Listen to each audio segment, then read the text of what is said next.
We just talk entertainment. Share and subscribe.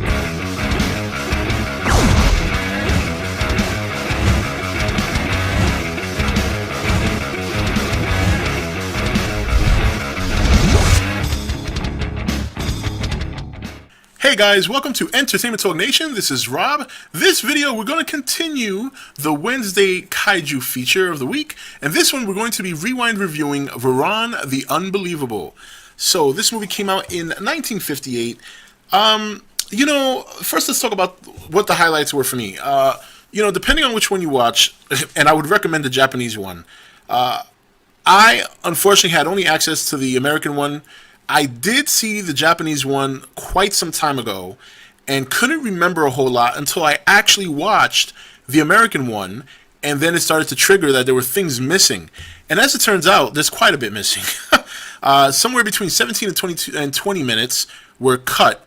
A lot of things were completely redone or done over, and it was a bit unfortunate because the American version is very much watered down compared to the Japanese version. But highlights for me, the mountain scene. For those of you who have seen the movie, you know exactly what I'm talking about. I thought that was very cool.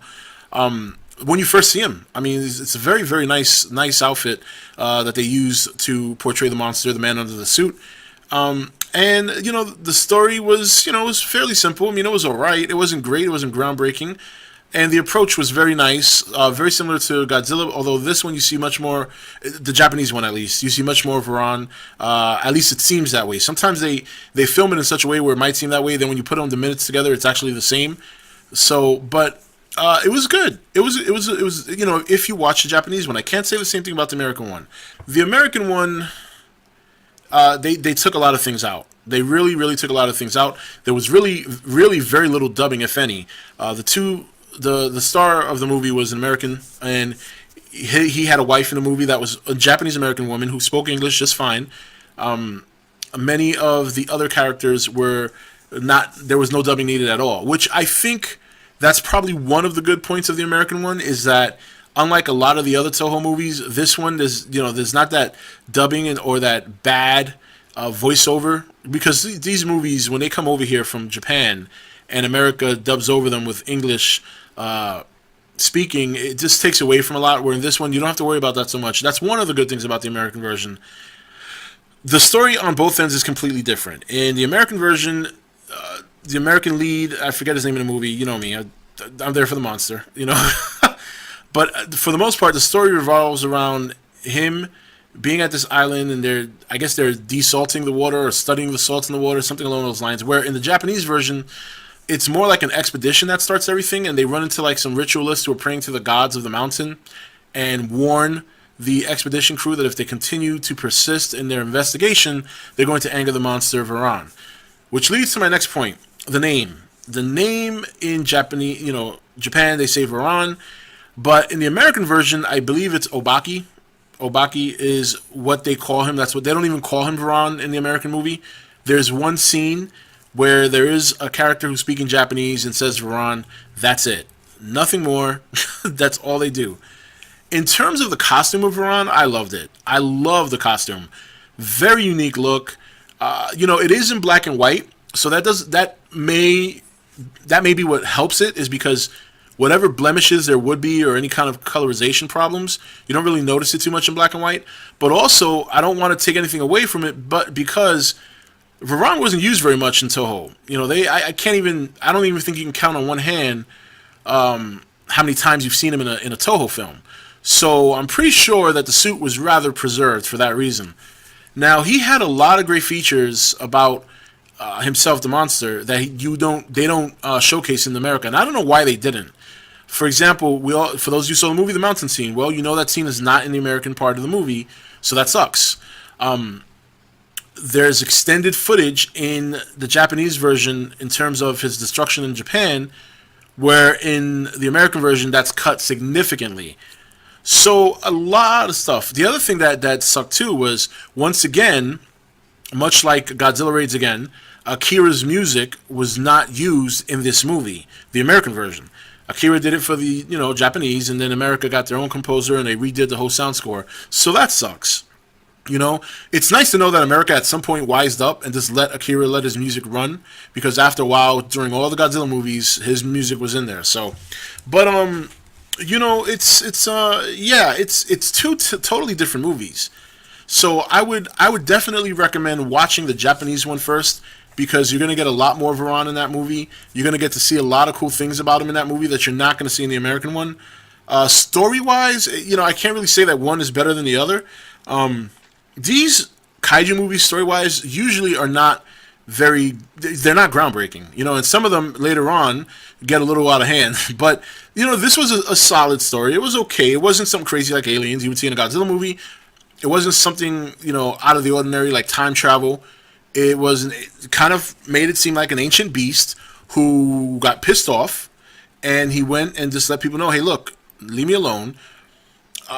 It's interesting to see, because in the movie, in the Japanese one at least, the military, once they hear word of him, they actually go after him, which kind of surprised me. It's not, it's a very aggressive move, and of course, like any other kaiju movie, you throw a bunch of missiles and rockets and tanks at a monster, and it doesn't faze him. They came up with some special, like, gunpowder or something like that, or something along those lines, which is what they used to kind of neutralize him.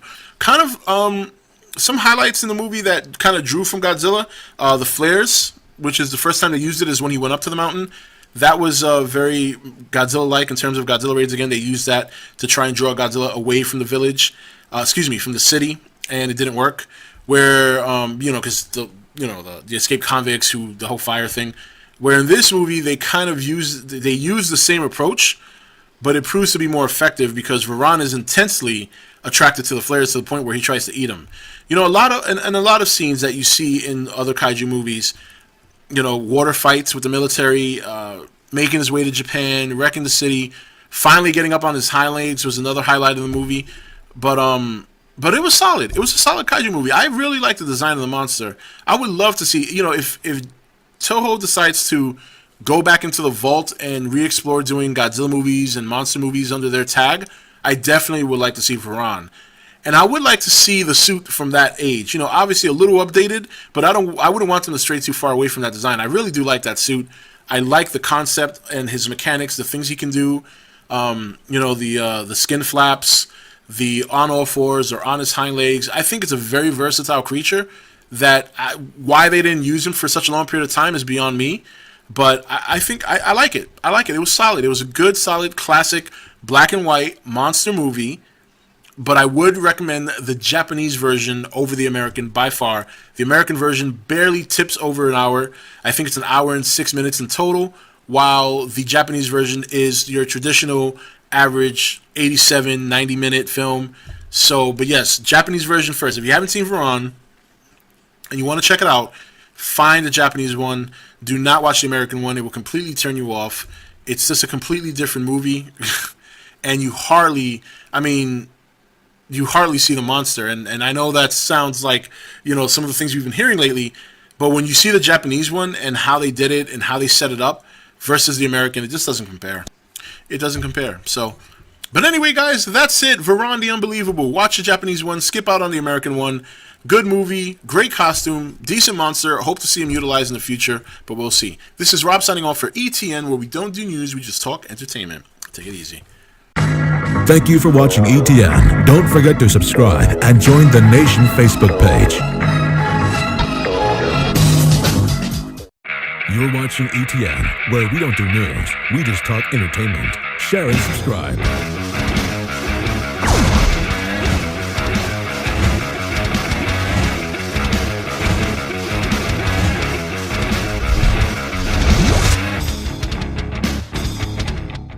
Hey guys, welcome to Entertainment Talk Nation. This is Rob. This video, we're going to continue the Wednesday Kaiju feature of the week. And this one, we're going to be rewind reviewing Varan The Unbelievable.